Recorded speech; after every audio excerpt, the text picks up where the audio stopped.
गोदी मीडिया का एक एंकर रोज दंगाई मानसिकता फैलाता है, उसके खिलाफ कोई कार्रवाई नहीं हुई और उस तरह के एंकरों से किसी को देशद्रोही बना दिया जाता है, उस पर राज्य व्यवस्था और न्याय व्यवस्था उसे लेकर इतना क्रूर हो जाती है, कोई दया भी नहीं दिखाती है, उसका प्रदर्शन नहीं करती।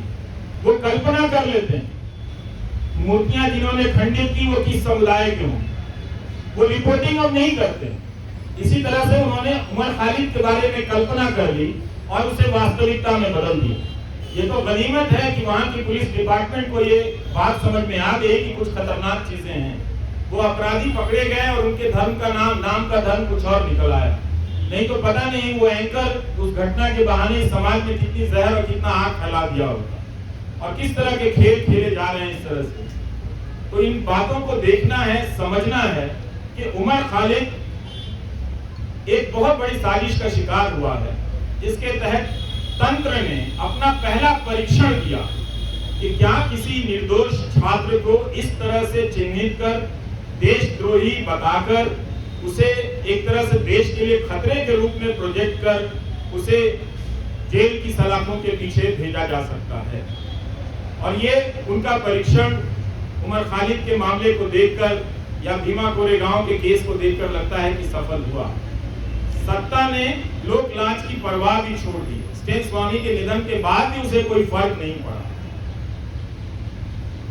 किसी बात का कोई फर्क नहीं पड़ रहा। यही आज की सरकार का उसकी समझ है या उसकी पहचान है। हम सबको ये नोट करने की बहुत जरूरत है। उन एंकरों को कुछ नहीं होता जो दिन रात दंगा फैलाते, दिन रात अनाप शनाप दूसरे समुदाय के बारे में कहते हैं, लेकिन दंगा भड़काने के आरोप में पीएचडी के छात्र को सलाखों के पीछे भेज दिया गया, जिसके मामले में ट्रायल शुरू नहीं हुई है और ना ही चार्जशीट वगैरह इन सब ये चीजें पेश हुई है, ना जमानत मिली इस मामले। तो हमें इस अंतर को पहचानना है कि कुछ लोगों को दंगा फैलाने की खुली छूट मिली हुई है, गोली मारने के नारे लगाए जा रहे हैं। वो कौन लोग थे जो इस कानून को लेकर आए और आज तक इस कानून को लागू नहीं कर सके।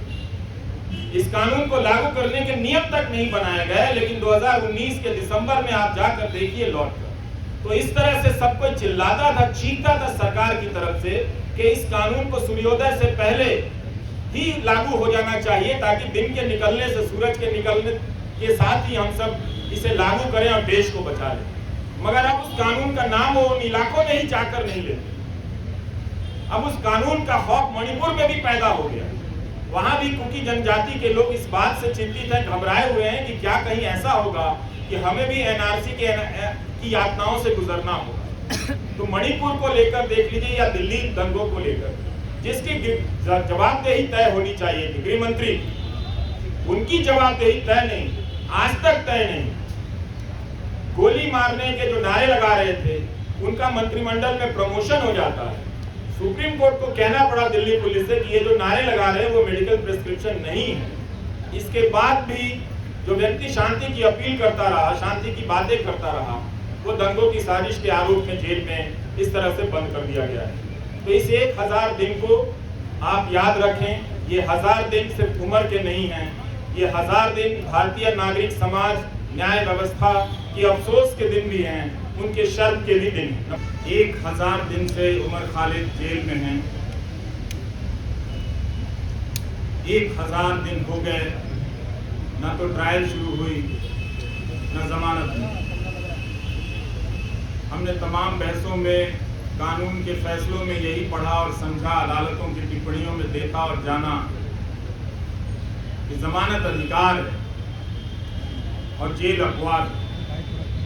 1000 दिन उमर खालिद के जेल में ही हो गए।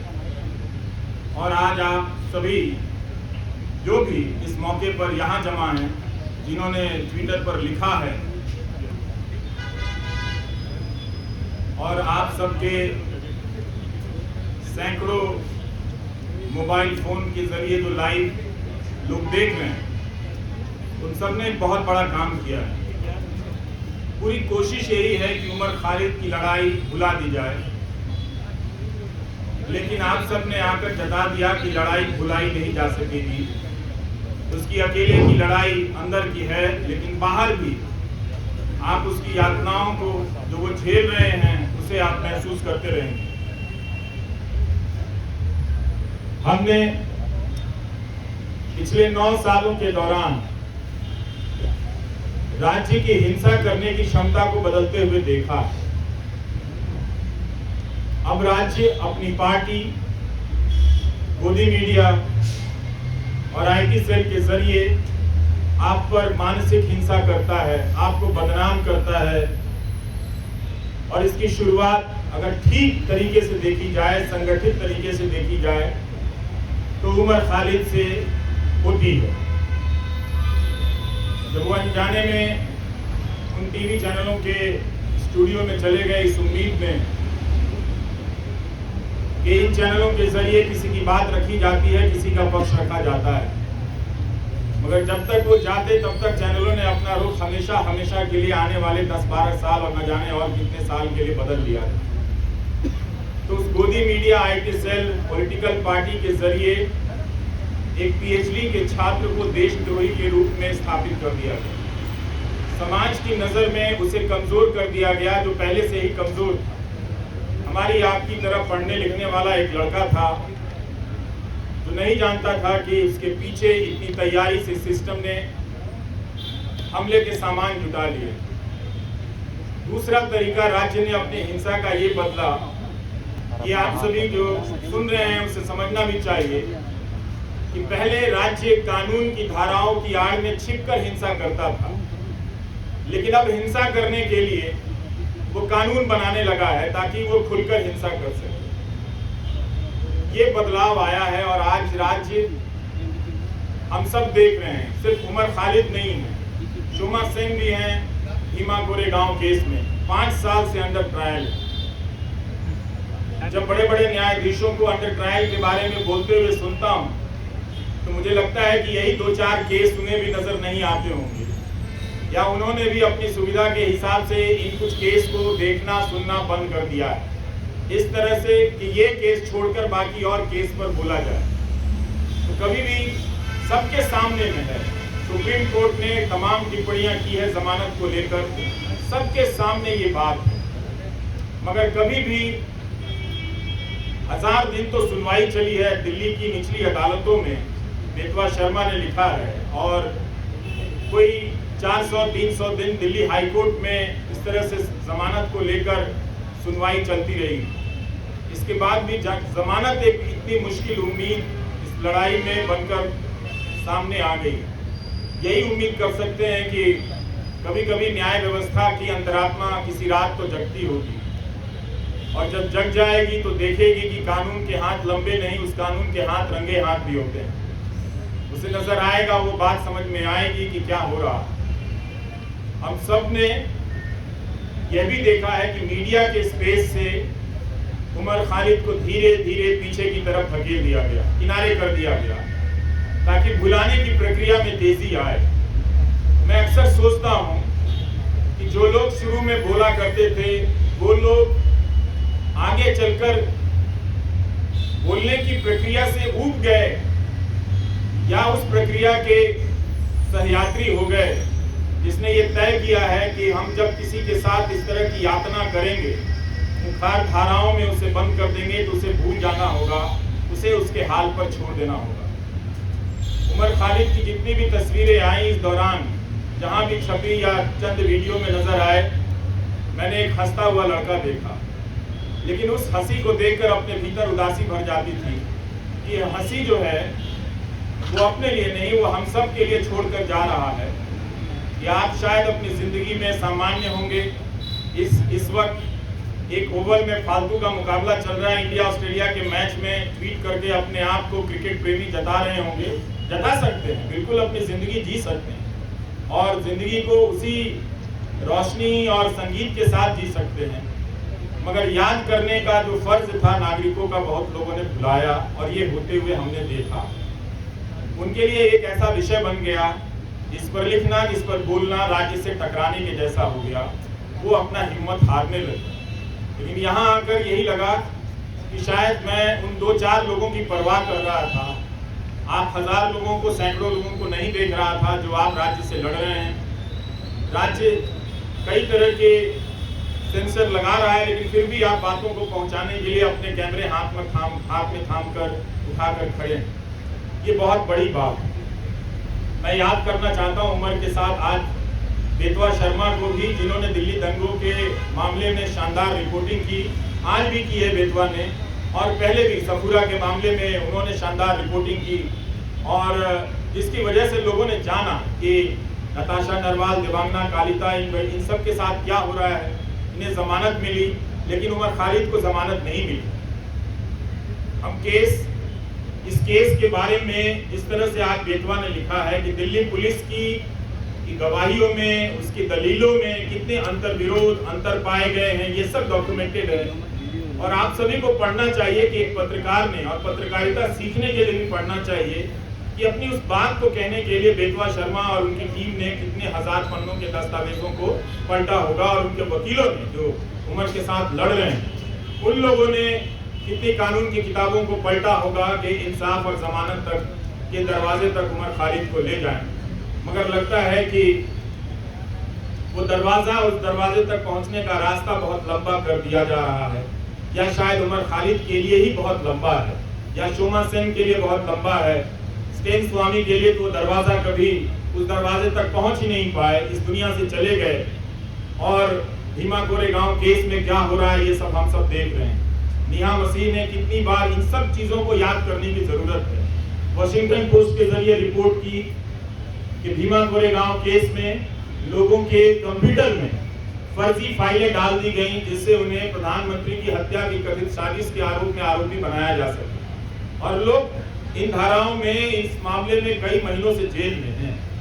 इसलिए उमर को याद करना, उमर के साथ साथ इन तमाम मामलों में बंद कर दिए गए लोगों को याद करना भी है। और ये अच्छी बात है कि रोना विल्सन को कोई याद नहीं कर पाता है, शोमा सेन को कोई याद नहीं कर पाता है। वो कुछ बंदिशें लगी हैं, याद करने वालों ने अपने लिए कुछ कायदा चुन लिया है कि हम इन्हें याद करेंगे, इन्हें याद करने में ज्यादा सुरक्षा है, इन्हें याद करने में ज्यादा खतरा है, तो वो अपनी सुविधा के हिसाब से किसी को याद करते हैं, किसी को याद नहीं करते। तो उसमें उमर खालिद की जगह अब भी ऐसी बनी हुई है, आप लोगों ने बना कर रखा है कि आप लोग उसे याद करेंगे, और जब भी उसे याद करेंगे उसके चेहरे के साथ साथ इन सभी चेहरों का चेहरा सामने आएगा। और आपके पिता SQR इलियासी जी, जब हम अपनी रिपोर्टिंग की दुनिया में कदम रख रहे थे, तो आपके पास न जाने कितनी मर्तबा हम लोग अपने कैमरे को लेकर गए हैं, और एक जिम्मेदार नागरिक के तौर पर आपके बयान लेने के लिए मैंने आपकी चौखट पर तमाम बड़े मीडिया को देखा है, जो अब शायद आपसे दूरी बनाता होगा, किसी एहतियात की चिंता में या किसी सरकार की चिंता में, वो जो भी है। लेकिन प्रेस क्लब की ये सभा आश्वस्त करती है कि राज्य के पास ताकत तो बहुत है, लेकिन आप लोगों के पास इरादे भी कुछ कम नहीं है। आप लोग याद कर रहे हैं उसे, इस 1000 दिन को आपने यूं खाली जाने नहीं दिया, याद करके बता दिया कि नाइंसाफियां जहां जहां दर्ज है हम उन्हें पहचानते रहेंगे, उनके बारे में हम लौटते रहेंगे और लोगों को बताते रहेंगे। हम और आप यही काम कर सकते हैं, इस उम्मीद में कि कभी न कभी किसी का ईमान जागेगा, और ईमान जागता है, और लोग उन फैसलों को पलट कर देखेंगे, उन गवाहियों को देखेंगे।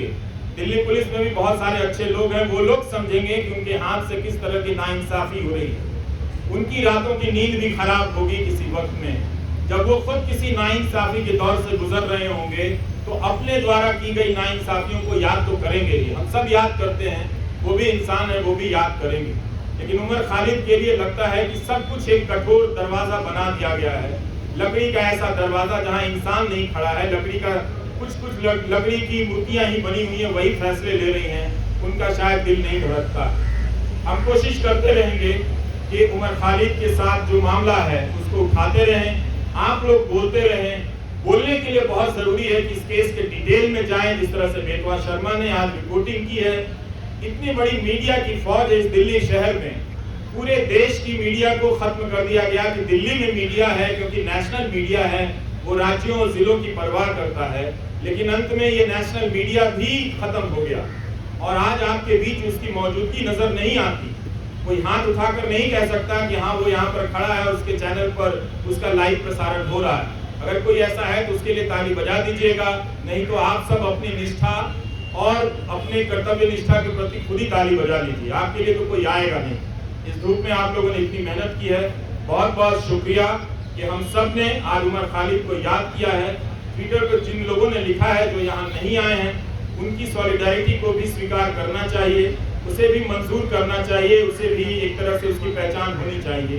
कैसे तमाम अनजान लोगों के जरिए भी ये बात दुनिया तक फैलती है कि एक नौजवान लड़के को जिसकी पीएचडी, चार्जशीट से पहले अदालतें उसकी पीएचडी पढ़ लें तो उसके बारे में नजरिया बदल सकता है। लोग देख सकते हैं कि वो एक छात्र के रूप में कैसा रहा होगा। उमर खालिद की दोस्त आकांक्षा अपेक्षा प्रियदर्शनी का मैं एक नोट पढ़ रहा था कि जब वो मिलने गई और उमर खालिद ने बताया कि कोविड के दौरान सुप्रीम कोर्ट के आदेश से कई लोगों को जेल से बाहर जाने की इजाजत दी गई, और जब वो लौट कर आए तो उन्होंने पूछा कि आप अभी तक यहीं हैं। मतलब उस महामारी में भी किसी को ये याद रहा कि इस एक कोई उमर खालिद है जिसे बाहर नहीं भेजना है। उस महामारी में भी उसकी पहचान याद रखी गई, उसकी निशानदेही को याद रखा गया। इस तरह की नाइंसाफियां जो एक आम कैदी को मिलनी चाहिए वो भी उसे नहीं मिलती नजर आ रही है। ये बहुत चिंता की बात है। और जब तक ये है, अदालतों के मंच से बड़े बड़े न्यायाधीशों का बोलना हमें खाली सा लगता है, हल्का सा लगता है कि वे अंडर ट्रायल और अधिकारों की बात बहुत संजीदगी से करते हैं। कई बार ऐसा लगता है कि शायद वो बात कहने के लिए करते हैं, नहीं तो ये बात अपने फैसलों में ही पलट कर देख लेते कि जब सबके लिए वो फैसला हुआ था तो क्यों इस व्यक्ति के लिए, क्या वो व्यक्ति इतना ज्यादा खतरनाक है। मीडिया अगर धारणा बना दे